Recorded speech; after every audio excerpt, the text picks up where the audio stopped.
amigos y amigas, estamos conversando con Mark Willems sobre La Patria del Alma, un libro que cuenta, que hace un ejercicio de memoria, también de ficción, sobre la vida de Mark, de su familia y la vida de los pueblos en los que ellos trabajaron.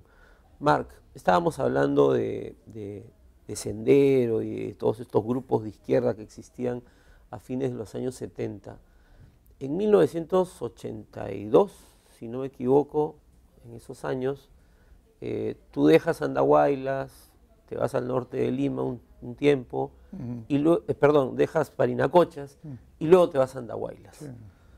Y Andahuaylas era una zona donde Sendero había estado actuando, digamos, ya la zona, además habían las famosas tomas de tierras, Lino Quintanilla había muerto hacía nomás unos pocos años, ¿no? ¿Cómo era el Andahuaylas que tú encontraste y cómo se fue transformando con el proceso de violencia? Andahuaylas fue una zona todavía muy mítico. La ciudad mismo no pesaba tanto en el contexto global de la provincia, la mayoría fueron comunidades campesinas. Pero fue una zona donde todavía había los reflejos de antes, es decir, los comuneros no fueron ciudadanos todavía de este país, fueron ellos, ¿no? Ellos y nosotros. Andahuaylas ciudad fueron la gente más civilizado. Los mestizos, digamos. Los mestizos. ¿No? Andahuaylas tenía un poquito la fama de ser ciudad de mistis, ¿no? Y también en mentalidad muy ayacuchana, por más que es Apurímac, la provincia de Andahuaylas, que siempre ha sido una provincia de Ayacucho, siempre hasta la creación de Apurímac, siempre fue Ayacucho, ¿no? Entonces, y fue la zona donde hay como una herencia en la historia, fue la zona de las tomas de tierras, que fue una época muy importante en la historia del mismo Perú, ¿no? Entonces, como recuerdo, pesaba mucho en lo que hablaba la gente. Nosotros sí, los rebeldes chancas, las tomas de tierras, pero también lo que a nosotros nos llamó un poquito la atención fue una zona, algo que no conocíamos antes, zona de pichicateros, la droga. Claro. Desde esta fecha siempre fue zona de pichicateros. Entonces todo eso mezcla y la presencia de Sendero que empezó su accionar en Andahuaylas, porque la idea fue un poquito cuando ellos entran en la vida pública ya manifiestamente abierto, ellos vienen a Andahuaylas porque seguramente pensaron, esta es la zona de las tomas de tierras, la gente automáticamente se va a plegar a nuestras banderas, a nuestra lucha. Entonces la mejor gente de Sendero viene a Andahuaylas, Edith Lagos, que fueron los cuadros más importantes de aquellos tiempos. Claro. Vinieron a Andahuaylas, entonces Andahuaylas rápido se declaró zona de emergencia, mucho más antes que Abancay y Grau. Creo que estos recién en los años 83, 4, pero Andahuaylas desde el comienzo fue zona de emergencia. Ahora, y en ese contexto, tú trabajabas en un proyecto de, como se dice ahora, de cooperación, bueno, en una ONG, ¿no? Trabajando con agua potable, pero también con proyectos de extensión cultural, digamos, de todo, ¿no? ¿Cómo pudieron, digamos, sobrevivir y hacer su trabajo en un contexto donde a ti te decían terruco muy a menudo, digamos, ¿no? Sí, muy a menudo. Sí, pero lo que también la vida continúa.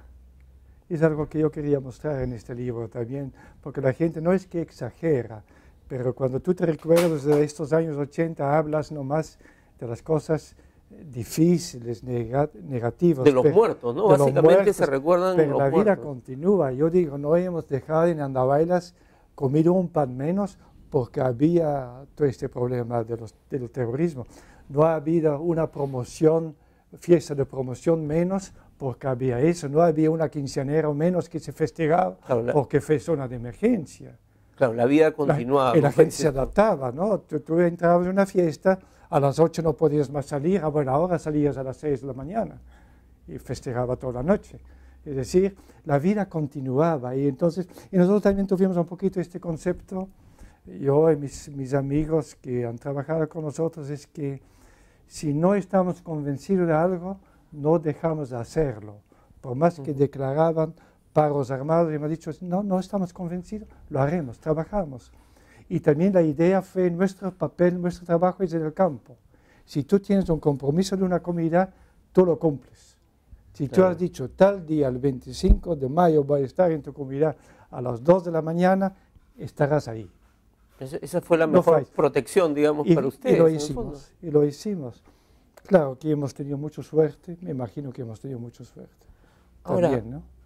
Pero ustedes tuvieron, tú y tu esposa, tuvieron a su cargo un proyecto que a cualquiera que lee el libro le va a sorprender, y es que ustedes manejaban un cine, teatro, en Andahuaylas, ¿no? Antón Espinoy, si no me equivoco el nombre. Sí, el nombre ¿no? es, la fundación donde trabajamos se llamaba la Fundación Antón Espinoy.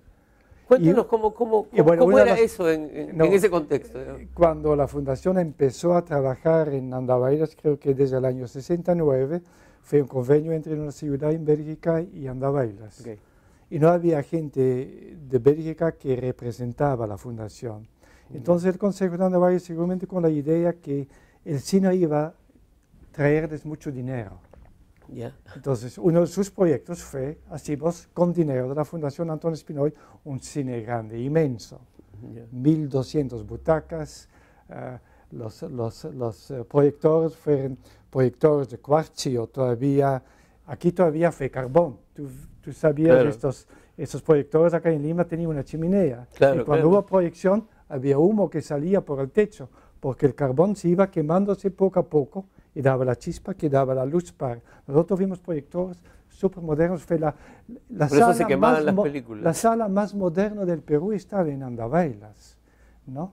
Entonces, la fundación, cuando nosotros llegamos, hemos dicho, nosotros vamos a administrar este cine, porque nosotros queríamos, no cuadraba bien en nosotros, una ONG que tiene un cine, ¿cómo funciona eso?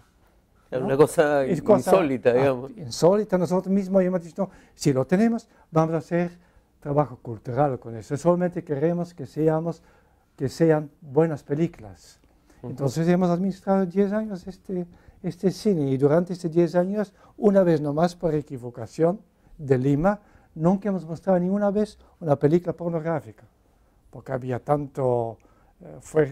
violencia contra la mujer, y ninguna película de extrema violencia, una zona donde había tanta violencia todavía fomentar eso, y fueron experiencias también muy interesantes este cine, y hicimos un trabajo todo cultural, muestras de teatro, nacional de teatro. Porque tu esposa es actriz de teatro. Actriz de teatro, sí, y hicimos todo desarrollando un teatro en quechua, pero no un teatro sobre ellos, pero un teatro de ellos, no sobre el zorro, la fruta, la chacra, no sobre problemas existenciales de ellos mismos. ¿Y qué fueron sus problemas en estos años? Fueron los problemas de violencia, de ciudadanía, de ser ciudadanos de este país, ¿no? Que, disculpa, hasta ahora grandes partes del Perú no lo son de verdad. Sigue siendo una aspiración, una promesa. Aspiración, no lo son de verdad. Claro, de ciudadanos son, pero no como iguales, ¿no? Entonces, trabajamos este proyecto del cine Antón Espinoy, que fue también una experiencia muy lindo y muy interesante, y que fue importante, porque nosotros también pensamos, la cultura también es un derecho del pueblo. Claro, muchas veces no se entiende eso. No solamente alimentarse y tener trabajo y también educación, también la cultura es un derecho. Claro. Y no es un derecho para después. Claro, va con los demás. Es de hoy, los derechos son de hoy. Los derechos nunca son para después. Los derechos son ahora. Si yo tengo el derecho de educarme, tengo que tener la posibilidad de educarme. No que espera tu tiempo, de acá a 20 años va a haber universidad. No, el derecho es de hoy. La cultura también es un derecho. Marc, tenemos que hacer un último corte y de ahí vamos a pasar a hablar de por dónde siguieron los caminos de Mark y su familia. Volvemos.